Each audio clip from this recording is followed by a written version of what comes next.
ไม่กี่วันคำพุ่นรวมมิตรสิมาเสียงอีสานเดอลาทั้งศิลปินผู้ไทยวงเสียงดี61รุ่งที่ว่าดังไกลทั้งบอยสิริชัยแอนอรดีกลมใจเกินร้อยแถวเผาแสงทองประถมบันเทิงศิลป์วงสาวน้อยก็ฟินรัตนศิลป์ก็มาบ่อย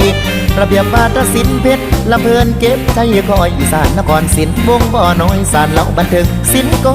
มานำปัจจัยแฟนแม่นจักรพันธ์วงนี้ก็แม่นผู้ใหญ่บ้านฟินแลนด์โตเกียวมิวสิกก็มานำไม่พัชรีไอเป็น FC ขาประจำสรุปทุกวง